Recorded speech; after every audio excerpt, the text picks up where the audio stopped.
Welcome back to Season 2 of the FAQ Business Podcast. We are kicking off with a guest episode with Steve Curtis from HeadFirst Safety. Today's episode covers a number of our pillars. Businesses like you, Steve is a fairly new business owner having a special secret job in the UK previously, actionable education in the form of workplace safety, and thought leadership on intuition.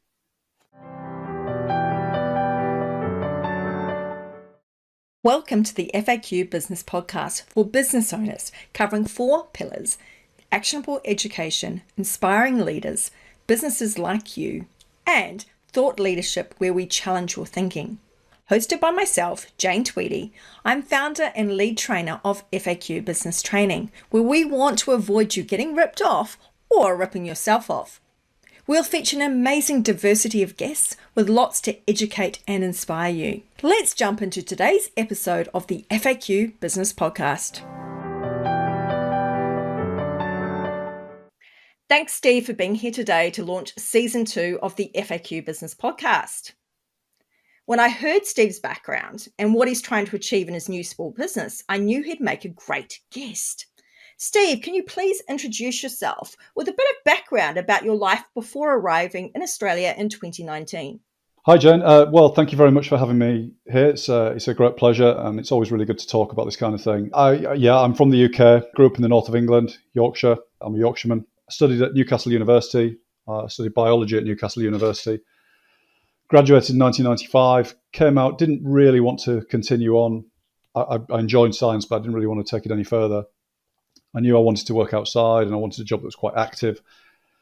And a little bit on a whim, I sort of applied for the police. And if I was going to join the police, I wanted to join the biggest force in the UK, which is the Metropolitan Police in London. I applied, came down, I joined the Met Police in 1998. It was a very steep learning curve, let's put it that way. I was a kind of quite naive, not particularly streetwise. And I was dropped in at the deep end. I was dropped the first posting you get out of when I came out of police training college at Hendon was the East End of London, Whitechapel. Most people associate Jack the Ripper or the Cray twins or things like that. Yeah. Safe area then. yeah. It's a busy area. It's for a police officer, it's very busy. And I think the crucial thing to mention with that is that unlike the Australian police, the British police are unarmed. So you go into everything that normal police officers go to. You're dealing with robbers, burglars, violent husbands, drunks, drug dealers, everything, but you don't have a gun. You get given an extendable stick baton, which is called an ASP, which is next to useless, to be brutally honest. The biggest thing that you've got, the biggest weapon you've got to defend yourself is your verbal skills, your de-escalation skills, and that's where the majority of what I learned came from. So I did that for 6 or 7 years. And like I said, it was really busy. I learned a great deal. But then I applied for and joined the Met Police's specialist firearms unit, which is a unit called CO19. And I was with them for 12 years. Now, that was a lot of training, a lot of assessments. It's quite a hard unit to get into. And it was great. I really enjoyed it. I learned a lot from it, but it was hard work. And after 12 years, I was carrying a couple of injuries. And I decided that it was time to move on and do something else. So I did even more training, more assessments, and I joined a unit called the Royalty and Specialist Protection Command, or RASP as they're known. And they're the ones who you see, the bodyguards, police bodyguards who look after the members of the royal family and high-ranking members of the UK government. I had 4 principals. I looked after the Chief Rabbi of the UK, United States Ambassador to the UK at the time, which was a guy called Woody Johnson. And then 2 prime ministers. I briefly looked after Theresa May and then Boris Johnson before we decided that a better life awaited us in Australia. So that, in a nutshell, is my life up till now. So extremely different from life in Australia. I'm sure you're not hobnobbing with the prime ministers and royalty over here. No. I don't think Scott Morrison's going to be too bothered about my opinion at the moment. So he's probably got better things to do. So since arriving in Australia and settling into Sydney, what have you been up to and why have you sort of started down that track? Well, I mean, in my personal life, I married an Australian. So while I was in London, I met an Australian girl and we were together for quite a while and then got married. We've got 2 little boys. We talked about moving to Australia for quite a while. But it was like most things, the time just didn't seem right. And I was really happy with my career, and she was with hers. And then an opportunity came up. It seemed the right time to go. We thought we could give our boys a better quality of life here. We moved in 2019. And I always knew, because I'm not an Australian resident, that I wouldn't be allowed to work. So for the first year, I was a stay-at-home dad. And that gave me a bit of time to think about what I really wanted to do, because I'm too young to retire, just. So it was really thinking about what I wanted to do as a second career. And I wasn't really thinking about whether I was going to, I didn't want to join the police here. I felt like I'd done that. I didn't want to carry it on. But I kind of felt that I had something still to give. The knowledge that I'd accrued over 22 years in the police, it was worth something. And I had to think about it. And then I thought about kind of things, that self-defense courses, but then I thought, well, I don't really want to teach sort of self-defense. I thought about the things I'd want to teach my children with them growing up. And situational awareness is a thing which is often ignored. It's not particularly taught very well. In fact, when I did my research, I could find very few organizations that teach it.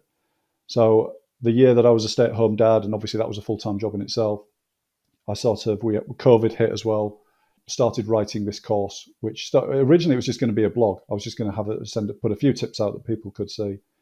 But then it sort of started to develop into more and more. And then I thought, oh, well, I could do videos, but be better in person. And then I thought, why don't I just do a course? I can teach people this. I think I'd quite enjoy doing it.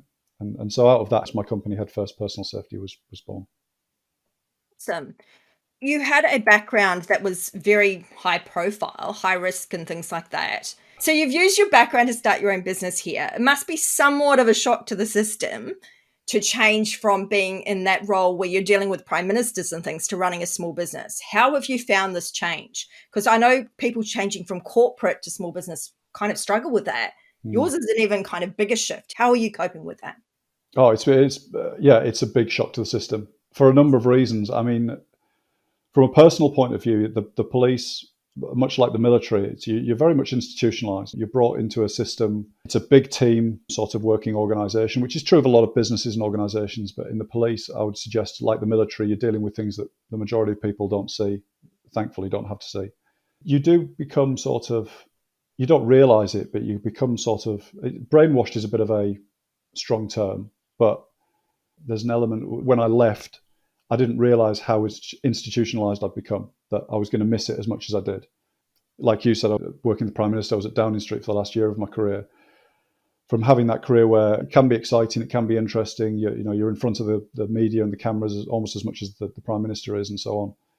And then I'm doing washing up 4 times a day and looking after my boys, who I love, I absolutely adore, but it's a big shock to the system.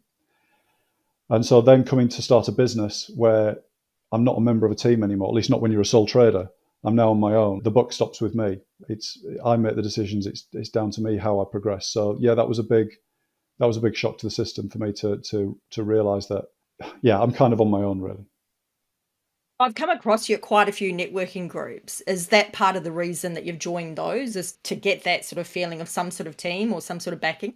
Absolutely. I think you've got to accept where your limitations are. I know personal safety inside and out and back to front, but I don't know business, and I'm still learning. It's like I said, when I was learning how to become a police officer, I'm now learning how to be a business person. So you need to surround yourself, just like I did in the police. You surround yourself with other police officers who've done the job for a long time. I now have to surround myself with other people in business who know what they're doing and how to do it, because this is not my background, and I've got to learn it quite quickly. So yeah, joining business chambers, speaking to people like yourself, really soaking people, trying to squeeze that information out of them as much as I can is just invaluable. You can't be too proud about this. You need to ask. Absolutely. And I think that's where a lot of people do go wrong in making the move, particularly from more corporate type roles, is that they were such experts in their field. They forget that they weren't experts in all the other fields in the business, and they don't reach out for help. And that's when I see people that are really struggling and they leave it too long, which is really sad. So it's great to see you getting involved with different organizations and different people. It's fantastic. Yeah, absolutely. With your business, I know you wanted to focus on what you call sort of the missing link, de-escalating via head and words rather than through fists and violence.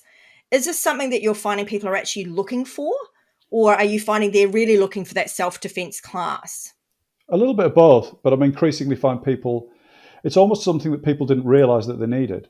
I think if you're a person and you wanted to learn how to protect yourself out and about, Yeah. there's kind of an assumption that it's self-defense or nothing, that you've got to enjoy fighting or you've got to enjoy learning how to fight in order to do it. And that's just simply not true. Some people don't want to do it. Now, look, I have done martial arts in the past.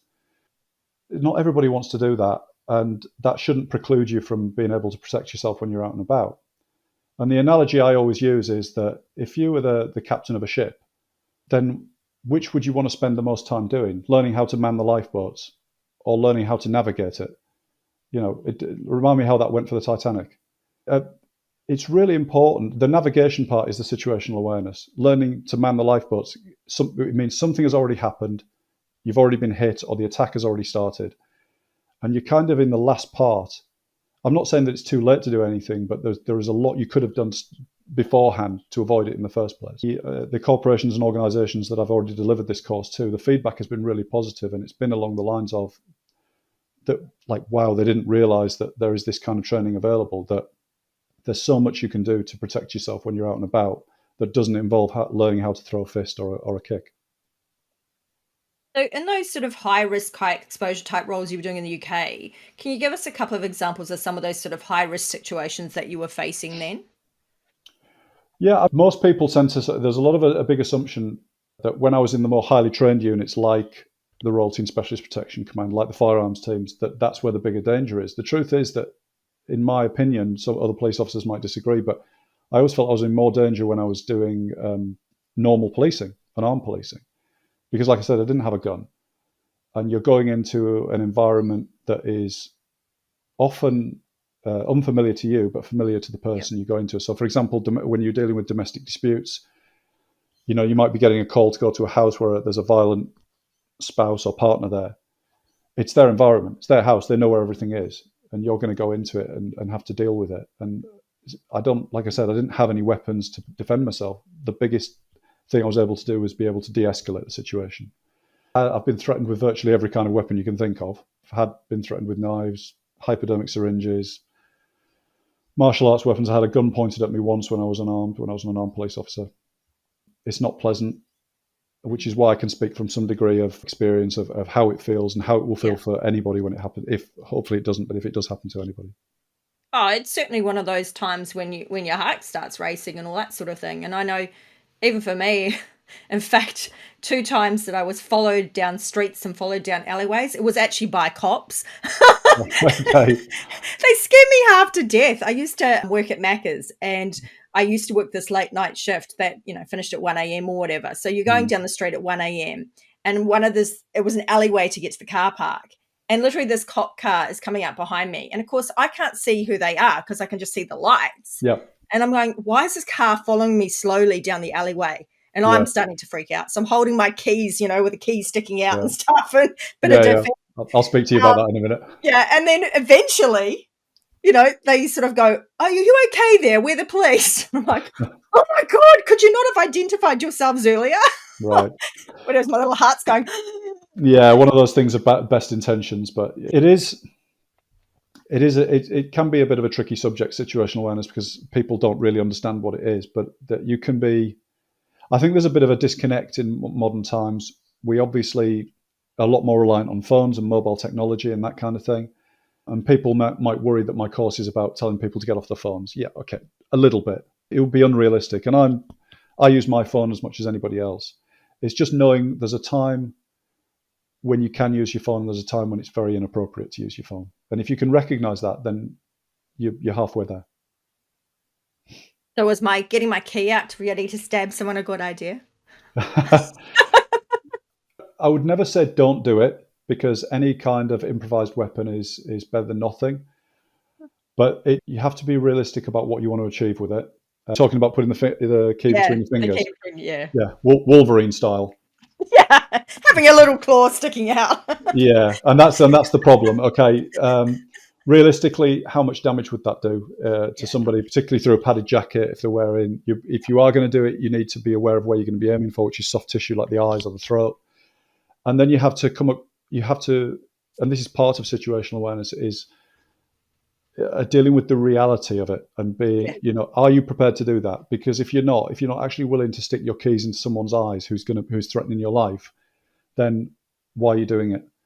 Yeah. The reality is you're going to have to catastrophically damage somebody to get out of this, or that there is a possibility you'll have to do that. So, as with the problem with keys is also that they might cause more damage to you because the force Yeah. pushing back will rip your fingers. Keys get knocked out of the way. If they're your car keys, your house keys, you've now lost access to the one place that can give you safety.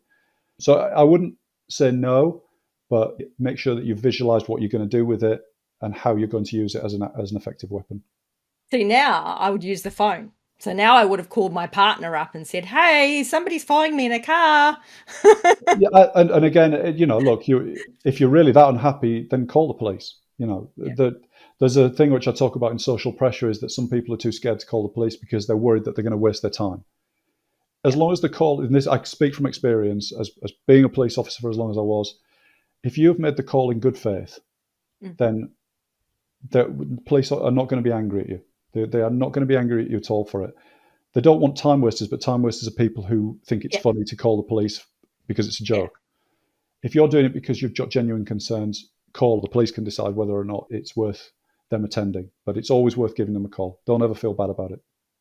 Awesome. And we'll talk a little bit more about that in a second. But I was just interested, you got your first client recently because of offering a freebie, but you didn't do it the typical way of getting a lead and getting the email. So can you let me know just a little bit about that?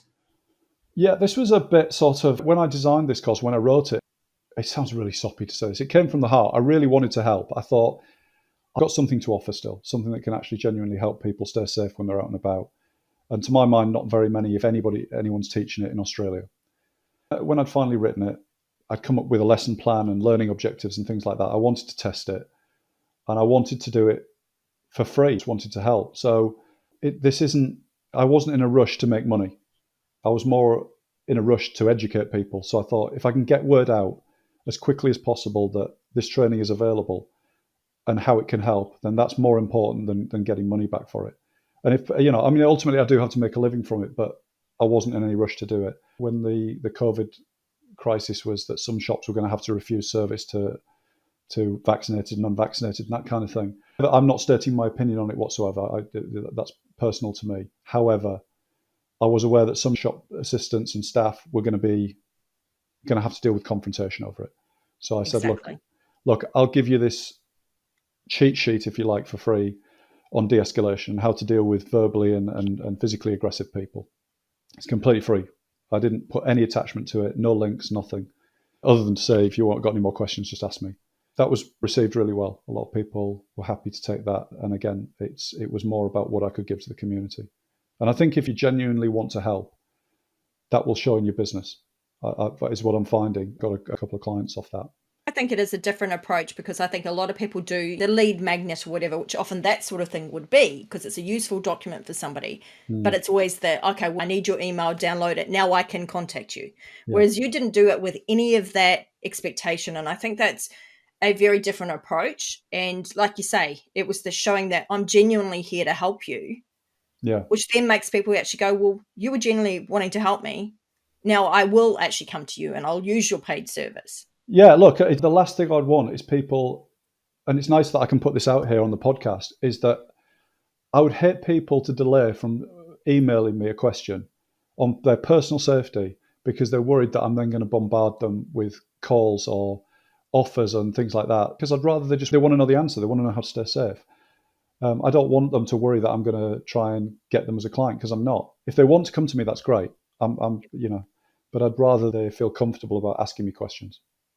That's cool. Can I change tack a little bit here and go into a bit of thought leadership? Because this was something that you spoke about at an event that I was at with you, that you spoke about intuition and how important it was to pay attention to. And I totally agree with this because I think it often saves us as a small business owner from things like problem clients, from suppliers, from going into bad deals, and from hiring poor staff. So can you relay to us, you talked about a particular instance where intuition actually saved your life. So we can really understand that this isn't just an airy-fairy thing. This is actually potentially life-saving. So you were an unnamed police officer, I believe, at the time. And I was can at the you just time, let us yeah. know that story? Yeah, sure. There's actually quite a few. However, this is probably one of the more prominent ones. like I said, I've been threatened with quite a few things in my career. One of the most, I was an unarmed police officer. When I was based in Whitechapel. We got a call early hours in the morning to go and investigate a male who was behaving suspiciously behind some garages. I went with my colleague. Now, this is the East End of London, so finding people loitering behind garages is not particularly uncommon, it has to be said, for whatever reason. We drove around the back of the garages. I got out of the car, and sure enough, there's a guy just in this very dimly lit area, apparently stood behind a garage for no apparent reason whatsoever. And it was, it's dark, 2 o'clock in the morning. My colleague and I approached him, and we were very friendly, very open. We gave what's called a reactionary gap. So that's a distance so that we don't have to, if he does suddenly attack us, we've got that distance to deal with it. Really textbook sort of policing. And I was talking to him quite friendly. I said, hello, mate, what are you doing here? We've had a call down all day. And to start off with, he was quite pleasant. He wasn't aggressive. He wasn't in any way showing any signs that he was going to attack me, at least not that consciously, which I'll come to. And then I was talking to him for about 30, 45 seconds. I just got this really funny feeling that there was something not right. I can remember the hairs on the back of my neck standing on end and just having a sudden desire to put a bit more distance between us. And I just took half a step back. And just as I took that half a step back, he reached behind, pulled basically like a hunting knife out of the back of it was stuffed down the back of his jeans, and he lunged towards me and took a swipe, and it missed my throat by it must have been about an inch. It wasn't very much at all. Wow. My colleague and I had a bit of a fight with him, strangely enough, and restrained him, arrested him. But I know now that was intuition, because consciously I don't remember seeing anything that told me what he was going to do. But something in the back of my brain was saying to me, you need to move now. Move now. Don't get out there and move. And I did. I've had exposure to this over a long career, or at least, I'd been in about 3 or 4 years at the time. I knew to listen to it without question. And that's the thing with intuition, particularly with life-saving intuition, with personal safety intuition. It's the part of your brain that doesn't have time to tell you why you need to do something. It's a life-saving communication between the left hemisphere of your brain and the right hemisphere of your brain. And coming back to why intuition isn't particularly listened to, it's because I think people don't understand it. They think it's some kind of bubble or cloud that exists above their head, or it's something that exists in fairy tales or stories. And it's a real physiological thing. It's the left hemisphere of the brain communicating with the right hemisphere. Okay. So it is a physiological thing, but your brain doesn't have time to tell you why. Because taking the example with the knife, when I went back to the station, I have to write my notes up as to why the situation has happened, what made me step back. I have to document every single thing before it goes to court. And when I'd sat down and I calmed down, the adrenaline levels have dropped and that kind of thing, you then start to remember, your brain starts to feed you the information as to why you felt uneasy. And then I remembered that he kept looking at my neck, or he kept looking at a target area at the top of my throat. I remember his right foot went back slightly, so he was basically power loading. He was loading, getting ready to propel himself forward. I can remember he started looking very shiftily, where he was going from my neck to areas around, because he was obviously looking for an escape route. Yeah. I remember his breathing started getting very shallow. He was breathing quite hard to start off with, and then it was almost like he was holding his breath when he was talking to me. So all these things, when you start to realize, his hands started dropping down. Initially, he was using his hands quite expressively, but then I remember his hands started, you can't see, but his hands started dropping down. So all these little indicators, these non-verbal things, my brain knew, my unconscious knew what was going on. It knew what was happening, but it didn't have time to tell me. It didn't have time to list all these things and say, hey, Steve, you might want to move for this reason and this reason and this reason and this. It just tells me to move. We'll sort it out when we get back to the station, but right now I need you to move. Now, this is not a police thing. Everybody has this intuition. That is not specialist training. That's nothing that the police gave me. That's life-saving things. That's something that you have, every person has. And the thing with intuition is, and again, I love reading my papers, and I'm scientific by nature. Studies have shown that women are more intuitive than men. So you have a thing between the left hemisphere and the right hemisphere of the brain called the corpus callosum, which is a a bundle of nerves that transmits information from the left hemisphere of the brain to the right. And that is actually bigger in women. So Okay. women technically are more intuitive of men, but it's been shown that they're more likely not to listen to it. Wow. I can sort of say from a little bit from when I was taking statements from victims of crime, particularly female victims of crime, is the number of times they would say to me, after something terrible has happened to them, one of the things they'd say is, I knew there was something not right about him. I knew I shouldn't have gone with him. I knew I shouldn't have done this. I knew I shouldn't have trusted him, or I shouldn't have accepted that drink, and so on. So they knew. Their intuition was telling them there was something wrong, but they didn't listen to it. And I think that the reasons for that is a broader question. But you have intuition. You just need to learn to listen to it. Is there any sort of ideas or tips of how you can tap into that? Yeah, I mean, it's all about really becoming a lot more familiar with it and starting to trust it. The important thing is to distinguish intuition from paranoia. They're not the same thing. Okay, paranoia is something that is nibbling away at you all the time. So, for example, if you're a female who is traveling alone at night, and you say, for example, you get a cab home alone. Now, it is not practical to say you can't get a cab home on your own. You can't be chaperoned everywhere. It's just ridiculous. Okay, Yeah. but if you've got a cab home 100 times that year and it's been fine, but there's one time you just feel, I'm just not happy about, you've looked at the driver, you've looked at the car, and you thought, I'm not happy about getting into this car. That's intuition, because that's just, you get what's called that spike, where it's your brain telling you there's something not quite right. Hmm. So the best thing you can do is listen to it. If there's an alternative, get another cab or get an alternative form of transport, but listen to it. As I always say, it's better to be right once and nothing happen than wrong that one time, but have to deal with it for the rest of your life. Yeah, that wouldn't be good. It's better just to listen to it that one time. And when you do listen to it and you walk away from the cab, have a think about, when you're in a safe area, have a think about, well, what was it that I didn't like about this situation? What was it about the driver that made me feel uneasy? It's not just about the person, it's about the environment. Was there someone else hanging around? What was it else was happening in the environment that made me feel uneasy? Was it dark? Was it the type of clothing that he was wearing?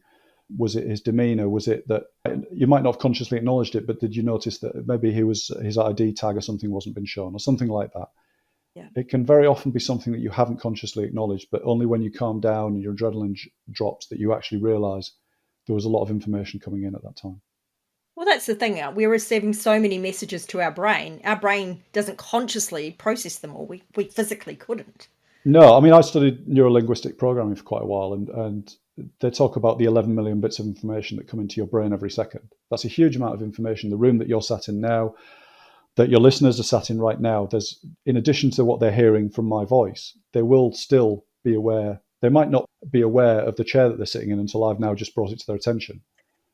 Oh, uncomfortable. But this is it, and we've all sat in a cinema for 3 hours and not realized that we're actually in pain. Now, it's not because you weren't getting those signals. It's just your brain prioritized that wasn't important at the time. And it's the same when you're out and about.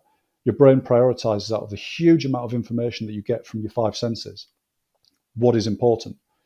So people who are situationally aware, it could be said, they prioritize the right bits of that information, because you only get to consciously acknowledge maybe 7 to 9 bits of it. Exactly. And when you're stressed, that will go down to about 2 or 3. So you'll get things like perceptual distortion and things like that. So it's really important to make what you consciously observe count. And if you don't consciously observe it, listen to your intuition, because it's got the stuff that really does count. Yeah, I think that's a fantastic tip, is to listen, because like I said, I think it definitely impacts business owners so much. I see constantly things written down, oh, we've got this problem client, but they always say, oh, there were some red flags at the start, but they ignored them. Yes. And it's about paying attention. So that's awesome. So that kind of leads as a bit of a segue into giving some sort of workplace safety tips. Many of our listeners have a work from home type situation, or they potentially work in the homes of others. Maybe they're a cleaner or a disability worker or something. So they don't really have a choice. And I know for me, as a business connect advisor, we were expected to meet all our clients face to face at their place or at their chosen place. And that meant that we were going to a lot of homes. And we did this for about 5 years. well, certainly, well, I was there for about 5 years before something happened. Don't quite know exactly what happened, but something happened.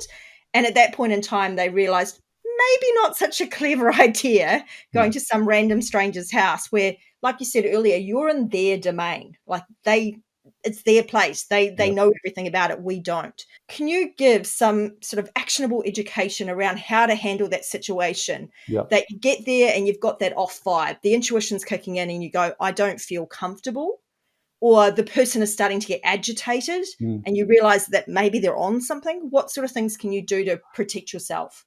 Okay. Well, first of all, you need to take a step back because we're talking about what happens when you're already in there. You need to prep beforehand. Yeah. So Policies, procedures, whatever. Yeah. yeah, and also, speaking from an experience of being a protection officer, we would never go into a premises or to a location without researching it, finding out as much as we can about it. Now, those skills are applicable to people who are working in houses. No reason why you can't use the same skills when you're going to someone else's house.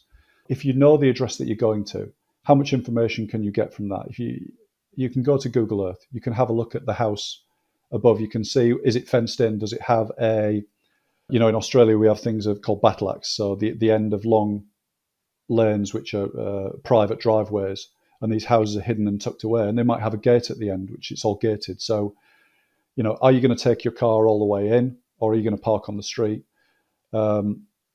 Do you know how you're going to be able to go and get in and out? Do you know entrance and exits? I'll come back to in a minute because they're a huge thing that we look at with this. But presumably, if they're a client, you know a little bit about a bit about them. Do they live alone? Do they have a dog? Do they have animals there? Because personal safety isn't just about getting attacked by people. Unfortunately, No. I'm a dog lover myself. Got a dog myself, but we do have to be practical. So that's something to consider. And get as much information as you can before you go. Have what we call a backup person. Right, you might be working on your own, but is there someone who you trust, a virtual chaperone, if you like? Because ideally what you want to do is go to these places with someone. However, if that's not an option, you want a virtual chaperone. So do you have a friend or a trusted colleague or someone who knows the location you're going, knows what time you're going to be there, roughly how long the meeting's going to be, and they know when you're going to leave? It's important that you choose somebody who is not going to be asleep, who is, well, you say it happens, who is not going to be in a board meeting of themselves for an hour and a half and completely loses track of time. You need somebody who for that hour is committed to your welfare, okay? And they know where you are. There are lots of apps that you can on your phones that will show where you are. WhatsApp will do it, to be fair. You can pin your location on WhatsApp.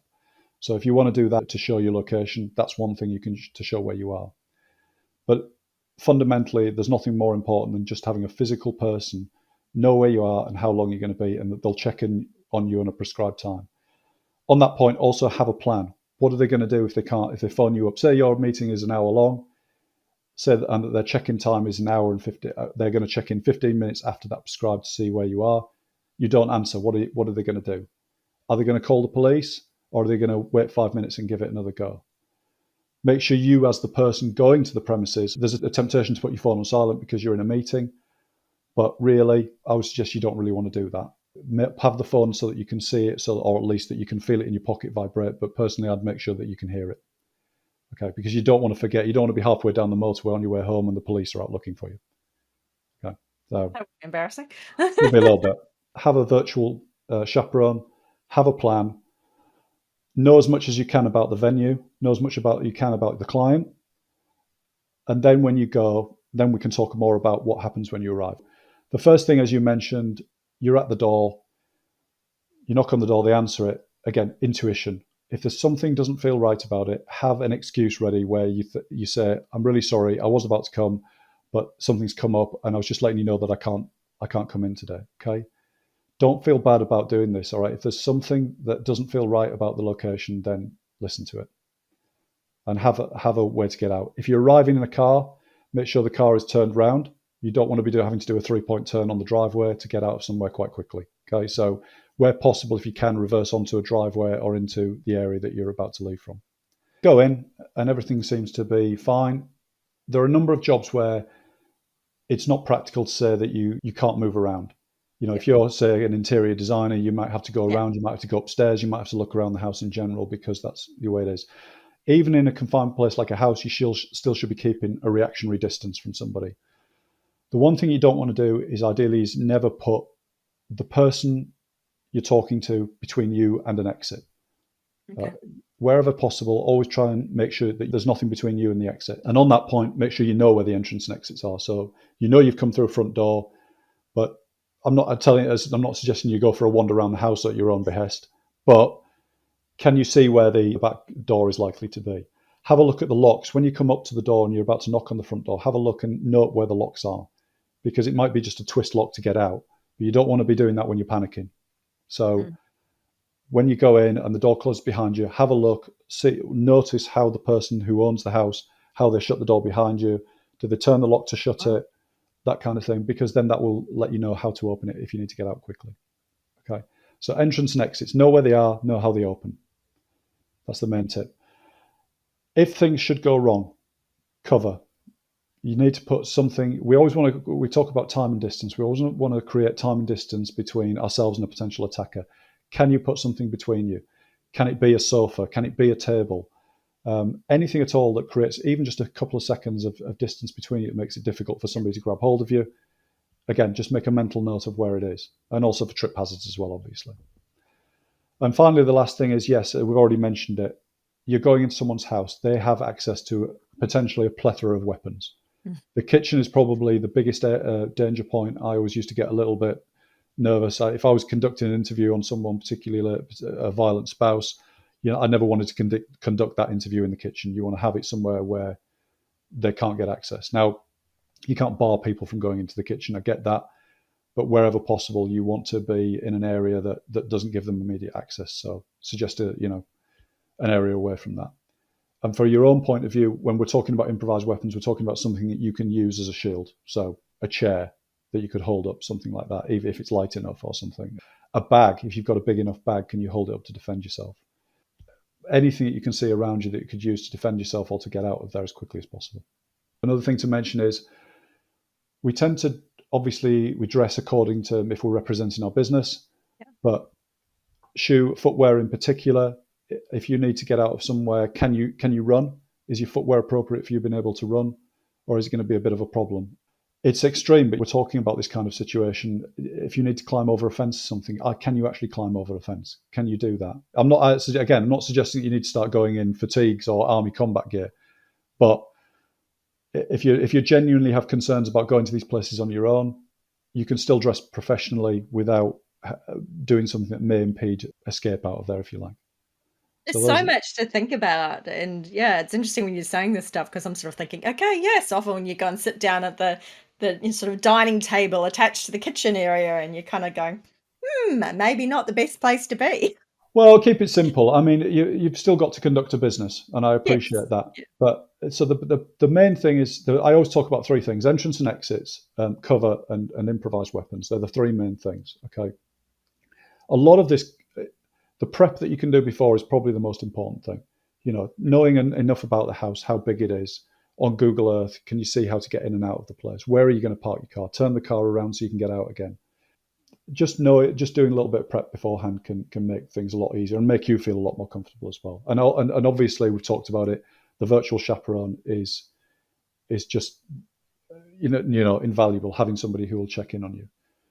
I've certainly done the virtual chaperone on, when you're doing crazy dating and all that stuff, but never even thought about, some of those things with the entry and exit type things for a work meeting. Wouldn't even have occurred to me to even think about that. So it's very, very helpful, I think, to have raised these today. So hopefully people are getting some, ideas for what they're doing in their businesses. Just on that point, that technology can be quite useful. There's a couple of things. There's a company called Sondar who do a check-in. How do you spell that? Sonder, I think it's Okay. Sondar. Okay. Anyway, they're a check-in facility where they're a company that will actually, if you haven't got a friend or a virtual chaperone, they'll do it for you. So you tell them where you're going, that kind of thing, and then they'll check up and, if necessary, alert the emergency services if they're not happy with the situation. One of the apps I would encourage people to download is the government-endorsed one, which is Emergency Plus. Yeah, I've got that. You've got that one, and that gives you the main emergency calls on them, but it also shows your location. But most phones now, because they're things called AML, so advanced mobile location, will send your location to the police as and when you make the phone call. For those that are working in things more like cafes or retail shops, Mm-hmm. I know when I was a teenage manager at Macca's, I had a delightful person come in one day and smashed somebody else's face along the front counter and just left a Right. stream of blood everywhere. It was disgusting. Yeah. I was on the shift with another manager who was a massive island guy from UA, thinking he's the big, security type guy on. He took off and hid in the crew room and left me there. And I'm thinking, oh my God, I'm this tiny little girl at that time. What am I meant to do with these abusive or angry customers that are in front of me? And I think it comes back to what you were saying before. I did actually manage to, by fluke, I think, talk them into calming down and behaving. And we Yeah. obviously had somebody call the cops and things as well. But what sort of tips can handle that type of situation where you've got someone that's angry or abusive and making a scene? Yeah. I mean, first of all, it must be it's terrifying. I mean, it's obviously happened to me a lot as a police officer. I honestly cannot remember. I've lost count of how many times I've had people threaten they're going to rip my head off and all that kind of thing. There are certain things that are going to happen to you physiologically. You'll get a huge adrenaline burst. It will cause shaking. It will cause perpetual distortion. You will get things, your vision, tunnel vision, auditory exclusion. It will sound a little bit like you're underwater. These are just some of the things that can happen to you. So you need to accept that's going to happen. With regards to how, first, let me just point out with your Islander colleague who went to the back. Now, again, it's difficult because I'm not there. He gets 0 points for chivalry. However, to a certain degree, the only thing really that he's kind of done the right thing in terms of if somebody is getting verbally aggressive, depends. I can't, without seeing it, I can't tell you. But you've got to remember your safety is the most important thing.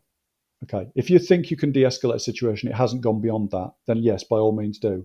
But like I said before, we want to create time and distance. So you mentioned yourself that some poor guy has already been assaulted. So that person has shown their inclination to do that. So we need to create time and distance. So you've got a bench. I would suggest you don't want to be standing too close to it. I'm guessing that guy got grabbed because he was stood too near to it. So they came in and sort of having a bit of argy-bargy anyway, and it was basically the front counter. So we had a massive long front counter, and he basically literally smashed his face from one end of the counter to the other. It was a really long counter. But it was quite, like, say, you're just suddenly freaking out because it just suddenly happened right in front of you. But the trouble is, the issue I had with the other guy taking off was the fact that we were the managers on the shift. Right. We are responsible for the staff on the shift. Yeah. And, there's 10 workers. Bad management. Yeah. So I was like, dude, there's 10 people absolutely. here that you're just basically walked away from. And Yeah. that So was that's what not good. I had a bit of an issue with that because I was like, don't blame mate. you. Okay, so let's talk about de-escalation proper then. All right, so when you're dealing with somebody who is angry, and there's a difference between somebody who's been angry and sociopathic. Sociopaths are people who you can't negotiate with.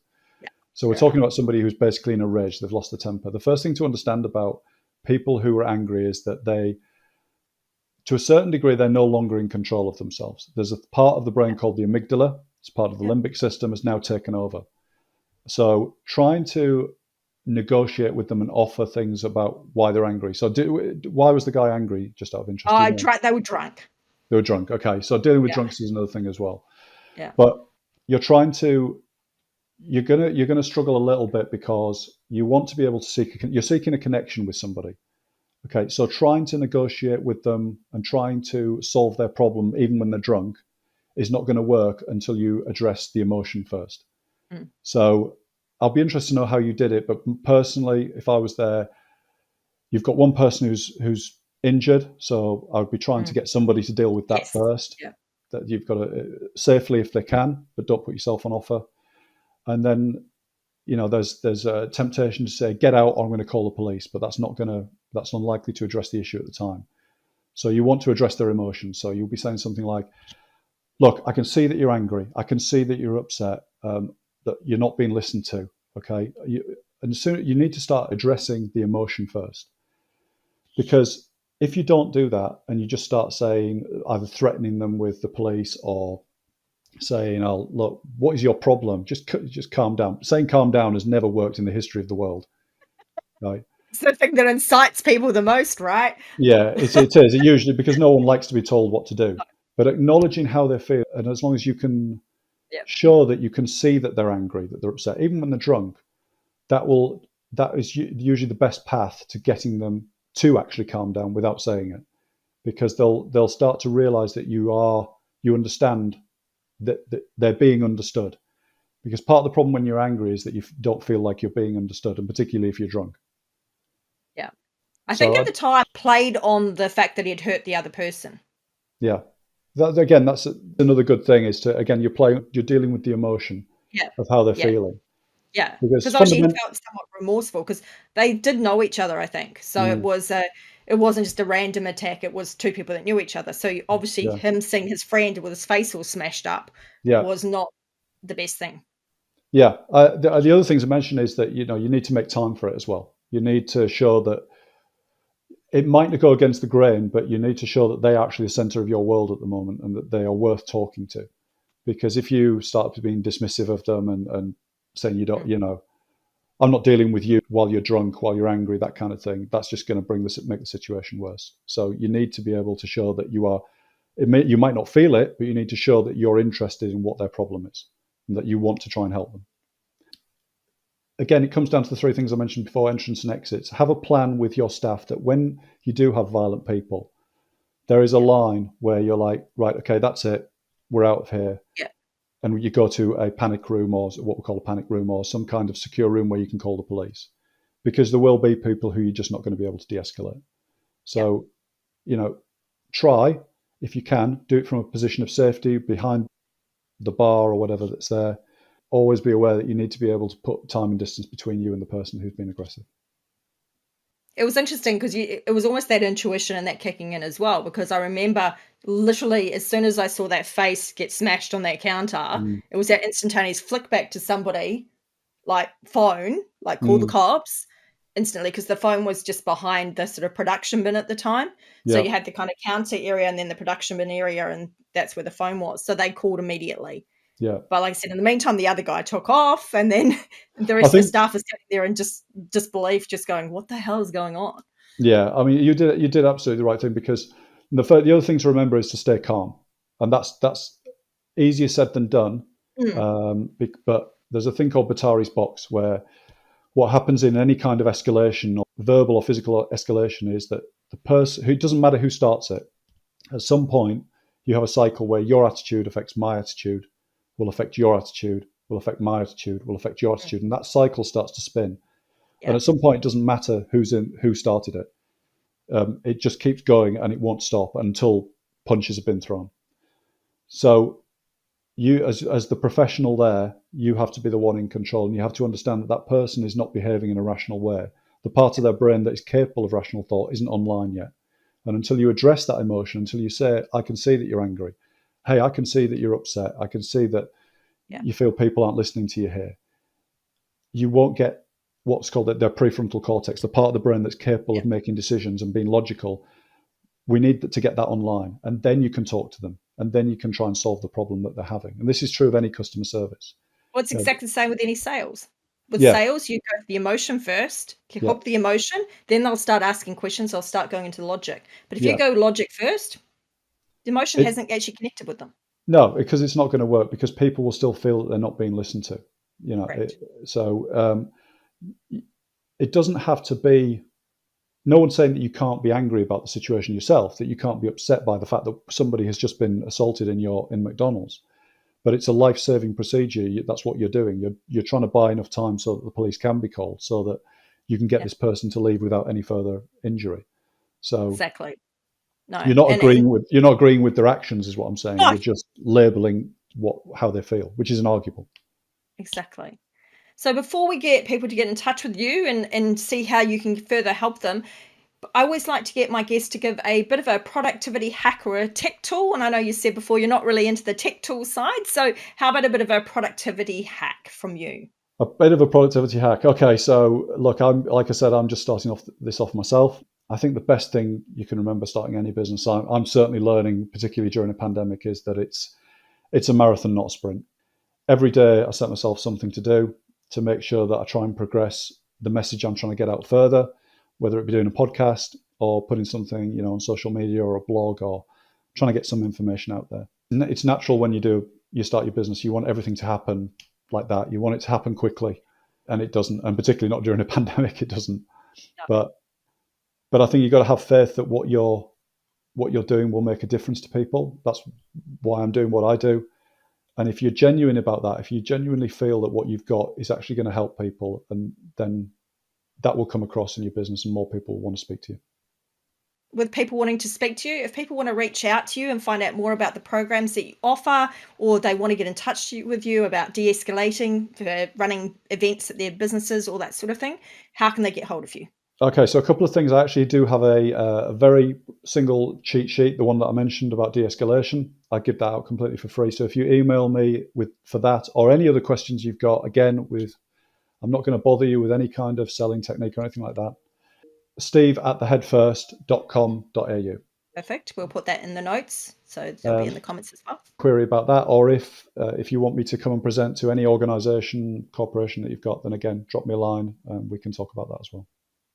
Fantastic. Well, thank you so much for being our guest today, Steve, and for kicking off season 2 of the FAQ Business Podcast. I think it's been incredibly enlightening, and some of the tools and things, following our intuition, I think that is just crazy important. And I think we need to do it more consciously, even though it is a subconscious thing. Taking on board some of those personal safety tips, those workplace safety tips, I think is interesting, because some of those are just things I certainly never would have thought of. So I think that's awesome. Thank you so much for coming along, and I do hope that people reach out to you and get some help so that they don't struggle in their situations of workplace safety. Thank you. Lovely. It's been a pleasure. Thank you very much indeed. Thank you for listening to today's episode of the FAQ Business Podcast. Available on all good podcast services. You can subscribe today via faqbusinesspodcast.com.au or directly on Apple iTunes, iHeartRadio, or Spotify. Subscribe, follow, share, and where able, review our podcast or leave us a comment on either YouTube or our blog page. Thanks for helping us to help you, the small to medium businesses who are growing and want to make a difference. Look forward to connecting with you again on the next episode of the FAQ Business Podcast.